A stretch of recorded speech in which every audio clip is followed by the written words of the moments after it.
नमस्कार जी सभी को। आप सब कैसे हैं? आप सभी का हमारे YouTube चैनल पर स्वागत है। महान कवि श्री वरेण्य जी ने बहुत ही अच्छा दोहा रचा है। उन्होंने कहा है, करत करत अभ्यास के जड़मति होत सुजान, रसरी आवत जाते सिल पर पड़त निशान। यानी अगर कोई व्यक्ति मंदबुद्धि भी है तो वह भी बार बार अभ्यास करने से बुद्धिमान बन सकता है। असफलता के माथे पर कील गाड़कर सफलता प्राप्त की जा सकती है। हम इन्हीं महान कवियों के दिखाए हुए रास्ते पर आगे बढ़ते हुए आज बात करेंगे भारत के उपराष्ट्रपति के बारे में, यानी वाइस प्रेसिडेंट ऑफ इंडिया। उपराष्ट्रपति जी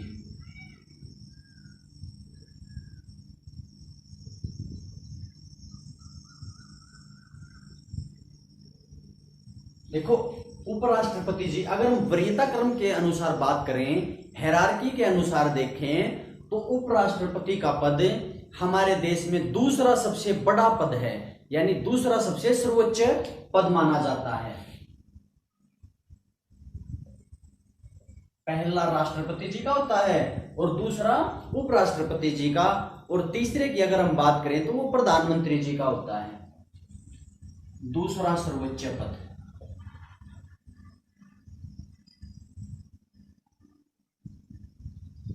अगर हम बात करें अनुच्छेद 63 में, आर्टिकल 63 में लिखा हुआ है कि भारत का एक उपराष्ट्रपति होगा। भारत का एक उपराष्ट्रपति होगा।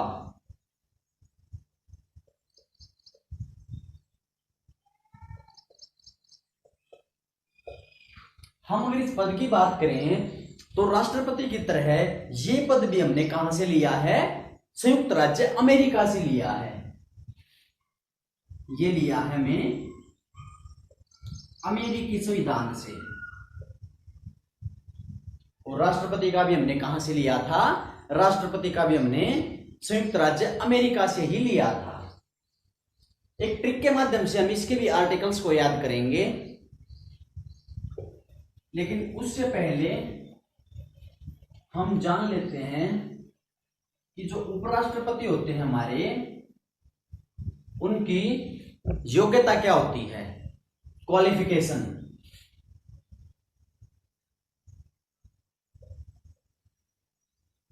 उपराष्ट्रपति की योग्यता देखो, वह भारत का नागरिक होना चाहिए। सबसे पहले भारत का नागरिक हो। अगर कोई भी व्यक्ति उपराष्ट्रपति बनना चाहता है तो पहली कंडीशन तो यही है कि वो भारतीय हो, भारत का नागरिक हो। अगर हम दूसरी शर्त की बात करें तो दूसरी शर्त है उसकी आयु कम से कम 35 वर्ष हो। आयु न्यूनतम 35 साल का हो।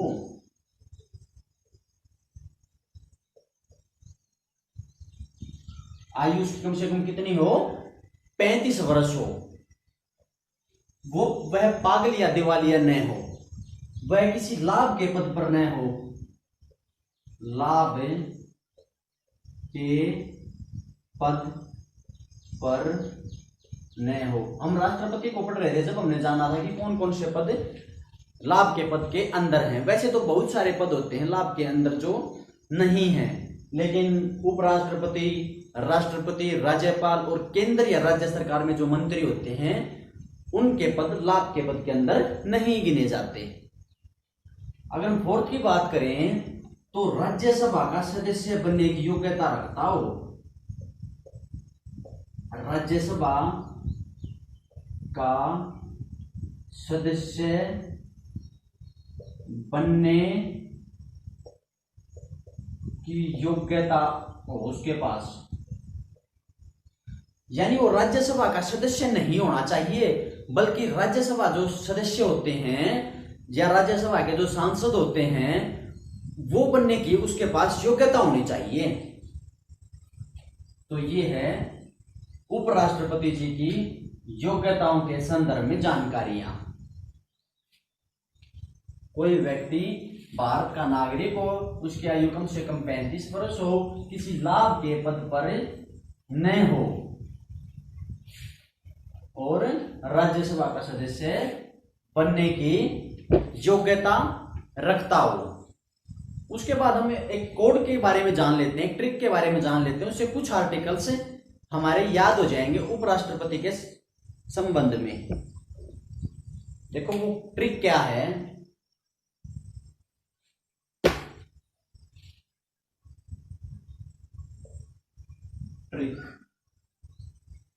ट्रिक है उसका निकास सनी था, उसका निकास सनी था। इस ट्रिक से हम उपराष्ट्रपति से संबंधित कुछ आर्टिकल्स को याद करेंगे। देखो ऊ से बनता है उपराष्ट्रपति। उपराष्ट्रपति यानी वाइस प्रेसिडेंट ऑफ इंडिया। अगर हम इसके आर्टिकल की बात करें तो ये दे रखी है, इसके बारे में दे रखा है अनुच्छेद 63 के अंदर उपराष्ट्रपति जी के बारे में। अगर हम से बात करें तो से है सभापति।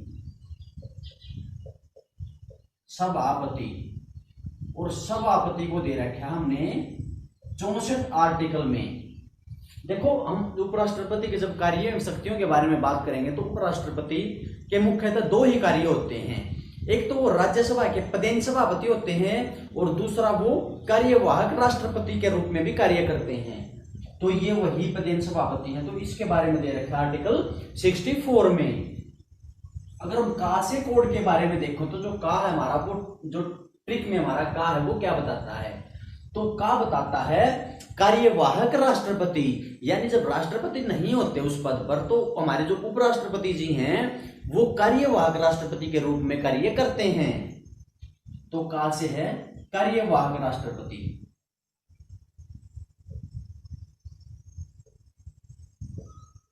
कार्यवाहक यहीं पर लिख लेते हैं हम, इसके नीचे राष्ट्रपति। और हम इसके आर्टिकल की बात करें तो इससे जस्ट अगले वाला 65। अगर हम नी से बात करें तो नी से है निर्वाचन। नी से है निर्वाचन।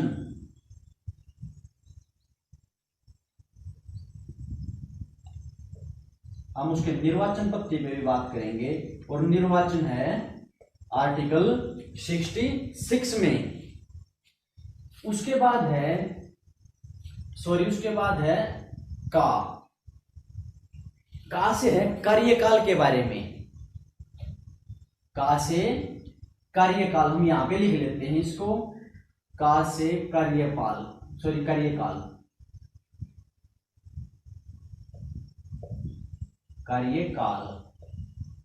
और कार्यकाल की जानकारी दे रखी है 67 आर्टिकल में। अगर हम इस सह की बात करें तो इस सह से क्या है, हम इसको यहीं पे लिख लेते हैं नीचे लेके। इसमें लिख रखा है समय से चुनाव। समय से चुनाव। मान लो अगर उपराष्ट्रपति का पद रिक्त हो जाता है तो समय से चुनाव कराने पड़ेंगे। हम इसके बारे में भी बात करेंगे। तो ये लिख रखा है 68 आर्टिकल में। उसके बाद इस सह से क्या मतलब है, इस सह से मतलब है शपथ। शपथ, और इसकी जानकारी दे रखी है आर्टिकल 69 में। और इस नी का मतलब है निर्वाहन। निर्वाहन या आकस्मिक निर्वाहन, आकस्मिक भी बोल सकते हैं इसको, आकस्मिक।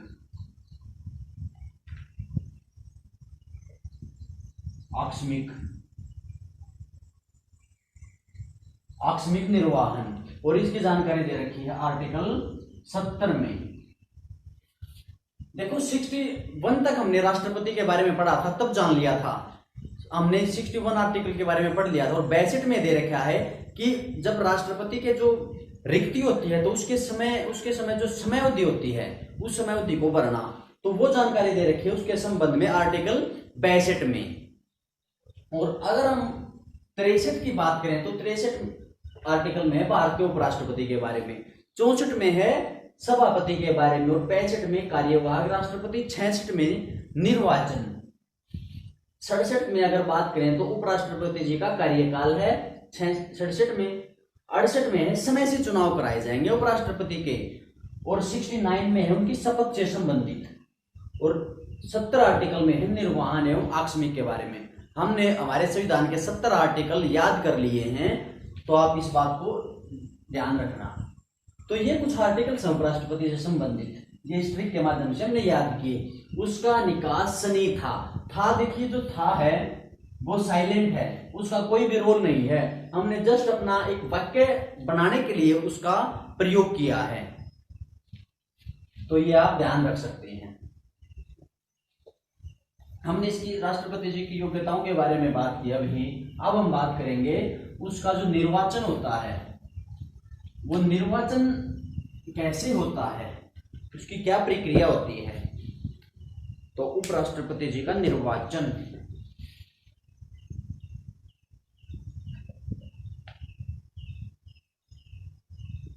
हमने अभी आर्टिकल की बात की थी, तो आर्टिकल 66 में इसका निर्वाचन है।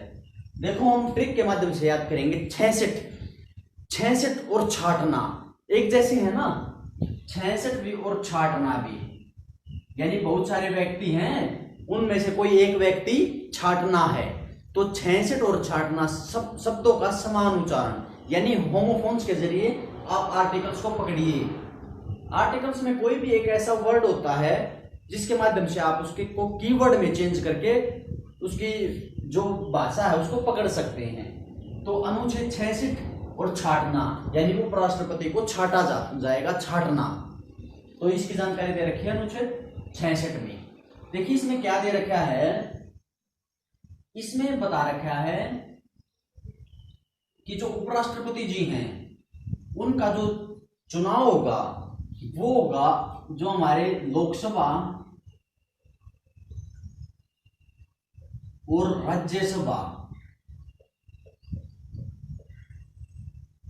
राज्यसभा के जो सदस्य होते हैं इनके द्वारा इनका निर्वाचन होता है। हमने राष्ट्रपति के बारे में बात की, तो राष्ट्रपति के चुनाव में लोकसभा और राज्यसभा से सिर्फ निर्वाचित सदस्य भाग लेते थे उनके चुनाव में, लेकिन वाइस प्रेसिडेंट के चुनाव में लोकसभा और राज्यसभा के सभी सदस्य भाग लेंगे, चाहे वो मनोनीत हों चाहे वो निर्वाचित हों। तो यानी सभी सांसद इसमें भाग लेते हैं, सभी एमपीज में भाग लेते हैं इनके चुनाव में। और इनका चुनाव किस पत्ती के द्वारा होता है, तो जो राष्ट्रपति की जो पत्ती होती है उसी के द्वारा इनका चुनाव होता है। देखिए चुनाव की 2 पत्तियां होती हैं, हम उनके बारे में बात कर लेते हैं।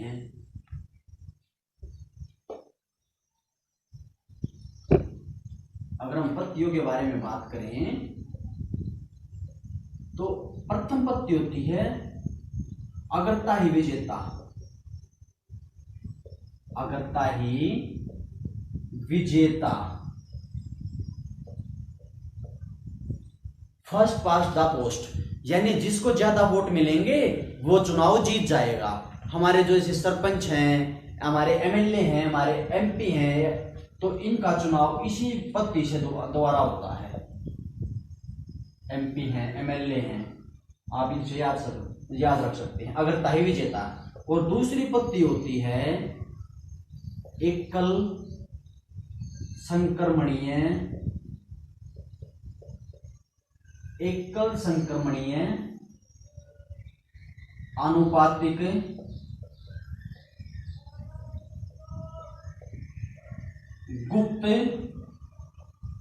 गुप्त मत पत्ती, एकल संक्रमणीय आनुपातिक गुप्त मत पत्ती के द्वारा, इससे जो द्वारा होता है हमारे राष्ट्रपति और उपराष्ट्रपति जी का चुनाव। और जो राज्यसभा के सदस्य होते हैं उनका भी कहीं ना कहीं इसी पत्ती के द्वारा होता है, लेकिन उसमें गुप्त नहीं लिखा जाता। तो इस पत्ती के द्वारा इनका चुनाव होता है। और इसमें अगर हम बात करें उपराष्ट्रपति के चुनाव में, तो उपराष्ट्रपति के चुनाव में जो मत मूल्य होता है, देखो हमने राष्ट्रपति के बारे में बात की थी, एमएलए और एमपी का हमने मत मूल्य निकाला था, लेकिन उपराष्ट्रपति के चुनाव में मत मूल्य नहीं निकाला जाता। जिसको निश्चित अनुपात में वोट मिल जाएंगे वही क्या होगा, उपराष्ट्रपति बन जाएगा। तो इस बात को भी आप ध्यान रखना। और उपराष्ट्रपति के चुनाव में, हमने राष्ट्रपति के चुनाव में पढ़ा था, तो उसमें 50 प्रस्तावक थे और 50 अनुमोदक थे, लेकिन इनके चुनाव में केवल 20 तो अनुमोदन करेंगे, 20 एमपी और 20 एमपी ही प्रस्तावक होंगे। अगर ये 40 व्यक्ति किसी के नाम को चाहें, किसी को नाम को आगे कर दें, तो वो उस इलेक्शन में खड़ा हो सकता है, चुनाव लड़ सकता है। और ध्यान रखना, इसमें राज्यों के विधानसभा और विधान परिषदों के सदस्य भाग नहीं लेते हैं। तो ये 40 एमपी किसी को चाहेंगे तो वो क्या होगा, उपराष्ट्रपति का चुनाव लड़ सकता है, उपराष्ट्रपति के चुनाव में खड़ा हो सकता है। तो ये है उनके निर्वाचन पत्ती। उसके बाद में बात करें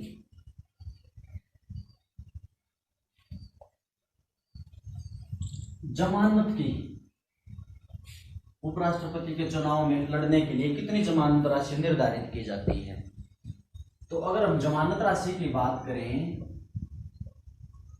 तो वही राष्ट्रपति जितनी, यानी 15,000 रुपये, 15,000 रुपये जमानत राशि निर्धारित की जाती है। अगर उस कैंडिडेट को 1/6 वोट अगर नहीं मिलते हैं तो वो राशि सीधे सीधे कहां चली जाएगी, रिजर्व बैंक ऑफ इंडिया में जमा हो जाएगी। तो ये है जमानत राशि के बारे में। और अगर हम बात करें अनुच्छेद, एक दो अनुच्छेद की बात कर लेते हैं। अनुच्छेद 324, देखो इसमें उपराष्ट्रपति के निर्वाचन के बारे में है। तो उपराष्ट्रपति का निर्वाचन कौन कराएगा? उनका निर्वाचन कराएगा चुनाव आयोग, यानी निर्वाचन आयोग, चुनाव आयोग कराएगा। और इसमें जो चुनाव अधिकारी होगा वो होगा राज्यसभा के सचिवालय का महासचिव होगा। इसमें चुनाव अधिकारी कौन होगा? राज्यसभा के सचिवालय का महासचिव, सचिवालय का महासचिव होगा, जो वो उपराष्ट्रपति के चुनाव में चुनाव अधिकारी होगा। इनकी देखरेख में इनका चुनाव होता है। एक आर्टिकल की और बात कर लेते हैं हम, अनुच्छेद 71। हमने राष्ट्रपति के बारे में बात की, तब भी हमने इन आर्टिकल्स के बारे में बात की थी, तो इनके बारे में बात करते वक्त भी हम इनको याद कर लेते हैं। अनुच्छेद 71 में क्या लिखा है कि अगर चुनाव से संबंधित कोई विवाद हो जाता है तो राष्ट्रपति और उपराष्ट्रपति का चुनाव संबंधी विवाद कहां जाएगा? सीधा जाएगा हमारे एपेक्स कोर्ट, यानी सुप्रीम कोर्ट में जाएगा। अगर कोई विवाद होता है तो वो सुप्रीम कोर्ट में जाएगा। तो इस बात का भी आप ध्यान रख सकते हैं। उसके बाद अगर हम बात करें कि शपथ के बारे में, यानी ओथ, ओथ की अगर हम बात करें तो उपराष्ट्रपति जी को शपथ कौन दिलाएंगे? इनको दिलाएंगे राष्ट्रपति जी। मान लो उस समय राष्ट्रपति नहीं है उस पद पर, तो कार्यवाहक राष्ट्रपति जो भी होंगे वो उपराष्ट्रपति को शपथ दिलाएंगे। और हमने शपथ के बारे में बात किया था, तो 69 आर्टिकल उपराष्ट्रपति की शपथ के संदर्भ में है। और ध्यान रखना आप, अनुसूची 3 में राष्ट्रपति और उपराष्ट्रपति की शपथ का प्रावधान नहीं है। कुछ बुक्स दिखाती हैं कि उनकी शपथ का प्रावधान वहां पर है, लेकिन इनकी शपथ का प्रावधान अलग है। राष्ट्रपति का अनुच्छेद 60 में है और उपराष्ट्रपति का 69 में है। इनका इनसे संबंधित जो आर्टिकल हैं उनमें इनकी शपथ का प्रावधान है। उसके बाद अगर हम बात करना चाहें इनके कार्यकाल के बारे में, तो इनके कार्यकाल है जो वो क्या होगा, कार्यकाल। देखो उपराष्ट्रपति का कार्यकाल होता है आमतौर पर 5 वर्ष का। कितने वर्ष का होता है? 5 वर्ष का होता है। अगर समय से पहले अगर पद है वो रिक्त हो जाता है तो ध्यान रखना यथाशीघ्र चुनाव कराने होंगे। अगर समय से पहले इनका पद खाली हो गया तो यथाशीघ्र चुनाव कराने होंगे। ये दे रखा है कार्यकाल के संदर्भ में। उसके बाद अगर हम बात करें इनके वेतन के बारे में, इनको वेतन दिया जाता है 4 लाख रुपए भारत की सिंचित निधि से। भारत की जो सिंचित निधि होती है उससे दिया जाता है। और अनुसूची शेड्यूल 2 के अनुसार इनको वेतन दिया जाता है। जो अनुसूची 2 होती है उसके तहत इनको वेतन दिया जा सकता है। और कितना वेतन दिया जाता है? 7वां जो वेतन जो पे स्केल लगा है उसके अनुसार, वेतन आयोग के अनुसार 4 लाख रुपए इनको दिया जाता है। इसके बाद अगर हम देखो जो उपराष्ट्रपति जी हैं इनको वेतन उपराष्ट्रपति होने के नाते नहीं मिलता, इनको वेतन मिलता है राज्यसभा के पदेन सभापति होने के खातिर। ठीक है, तो राज्यसभा के जो पदेन सभापति होते हैं उनके अनुसार इनको वेतन दिया जाता है, ना कि उपराष्ट्रपति के नाम का। उसके बाद अगर हम बात करें इनके त्याग पत्र की, तो इनका त्याग पत्र की बात करें तो ये अपना त्याग पत्र देंगे उपराष्ट्रपति, अपना त्याग पत्र देंगे राष्ट्रपति जी को। ध्यान रखना आप इस बात का। अगर हम बात करें इनको हटाया किस प्रकार जाएगा, हटाना,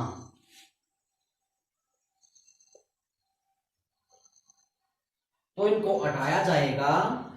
इनको देखो उपराष्ट्रपति जी को हटाने में हमेशा पहल करेगी राज्यसभा। अगर राज्यसभा अपनी तात्कालिक सदस्य संख्या से कोई प्रस्ताव यानी इनसे संबंधित, इनसे हटाने से संबंधित प्रस्ताव पास कर देती है और फिर वो लोकसभा में जाएगा, यानी जो राज्यसभा है वो अपनी तात्कालीन जो उनकी तात्कालीन सदस्य संख्या जो उसके बहुमत से अगर प्रस्ताव पास कर देती है, यानी बहुमत से, ध्यान रखना बहुमत से पास करना पड़ेगा राज्यसभा को, और फिर वो प्रस्ताव जाएगा लोकसभा में। और अगर लोकसभा अगर अपनी सामान्य बहुमत से अगर उस पर अपनी सहमति दे देती है तो फिर उपराष्ट्रपति जी को अपना पद छोड़ना पड़ेगा। और ध्यान रखना जब ये प्रस्ताव सदन में रखा जाएगा बहस के लिए तो उससे 14 दिन पहले उपराष्ट्रपति को इस बात की जानकारी देना आवश्यक है। तो इस प्रकार इनको हटाया जाता है उपराष्ट्रपति जी को। अब हम बात कर लेते हैं इनकी कार्य एवं शक्तियों के संदर्भ में। इनकी कार्य एवं शक्तियां क्या क्या हैं? हमने बात की थी कि इनकी मुख्यतः 2 प्रकार के ही कार्य होते हैं। तो वो कौन कौन से होते हैं?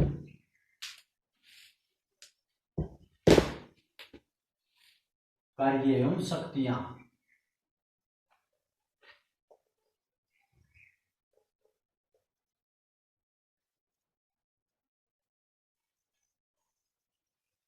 देखो इनकी कार्य एवं शक्तियों के बारे में अगर हम बात करेंगे तो पहले बात करेंगे हम अनुच्छेद 64 की। जो 64 आर्टिकल है हमने ट्रिक के माध्यम से बात की थी, तो इसमें दे रखा है सभापति के बारे में। यानी जो राष्ट्रपति होंगे वो राज्यसभा के पदेन सभापति होंगे।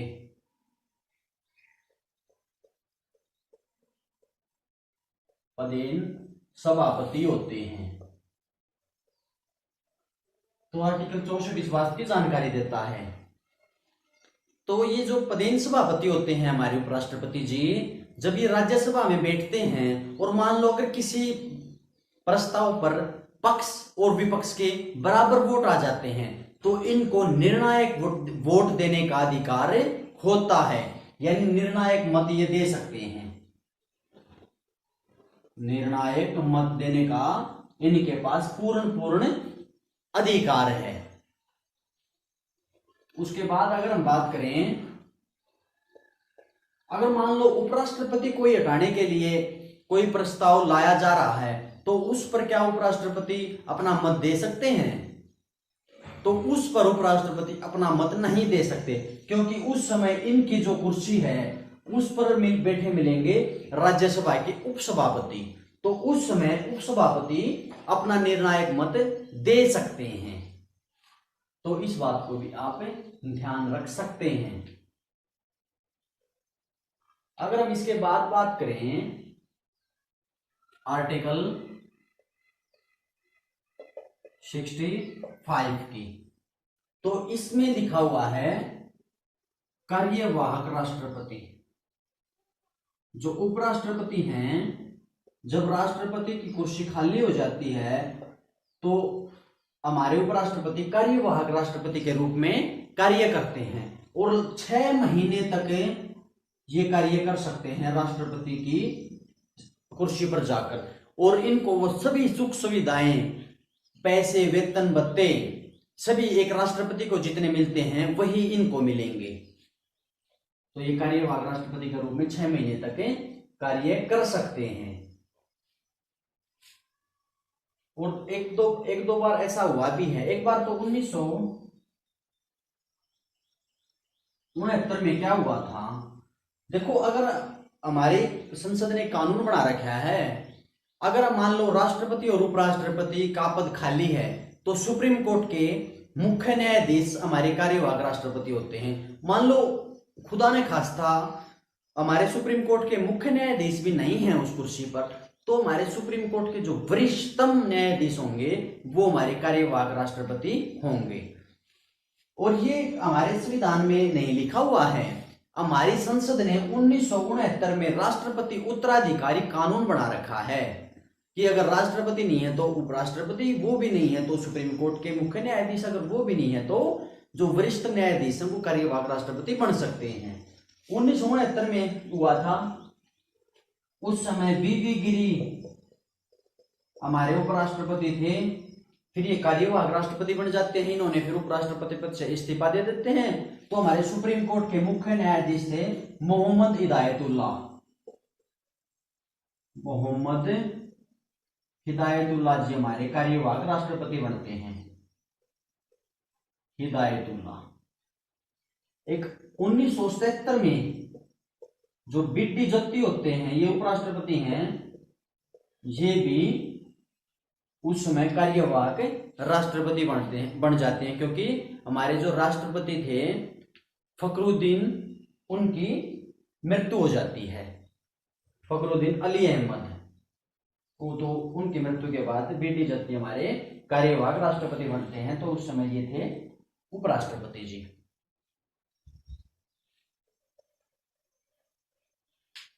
उसके बाद अगर हम बात करें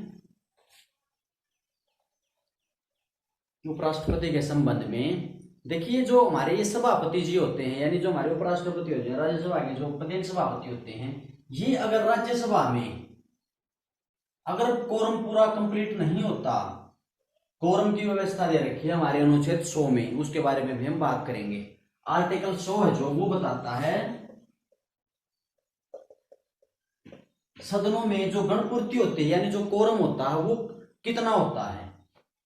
गणपूर्ति भी आप इसको बोल सकते हैं।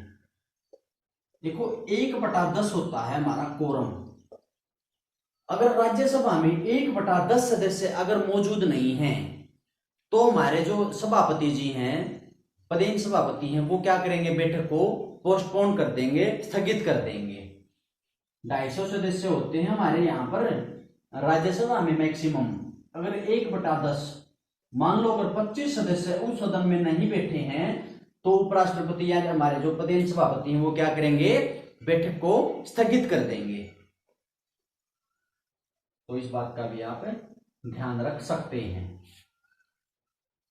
हमारे पहले अगर हम बात करें तो उपराष्ट्रपति कौन थे, तो हमारे पहले उपराष्ट्रपति थे डॉक्टर सर्वपल्ली राधाकृष्णन।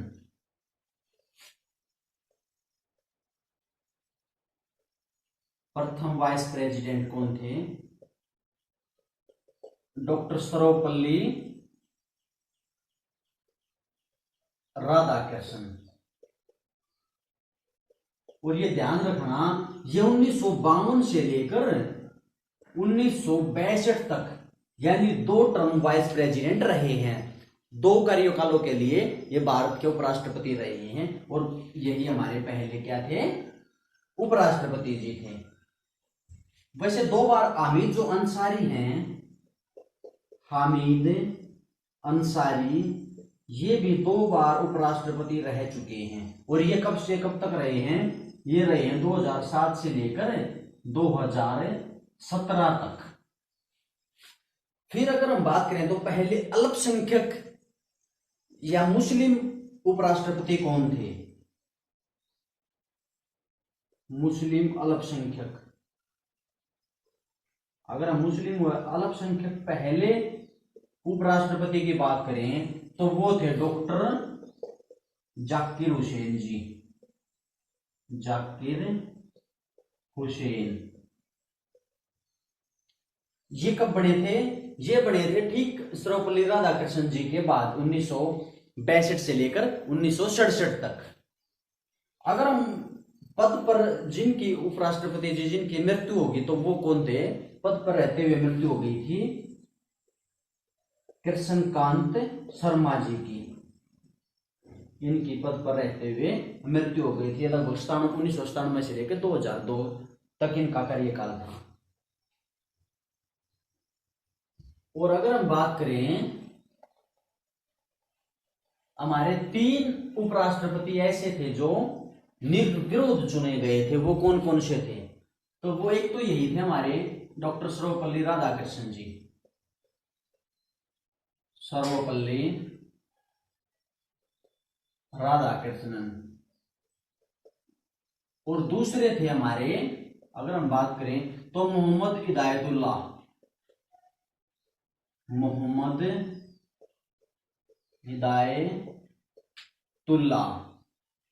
और फिर अगर हम बात करें तो शंकर दयाल शर्मा, ये भी निर्विरोध चुने गए थे। तीनों उपराष्ट्रपति क्या चुने गए थे, निर्विरोध। इन्होंने, इनका किसी ने भी विरोध नहीं किया था।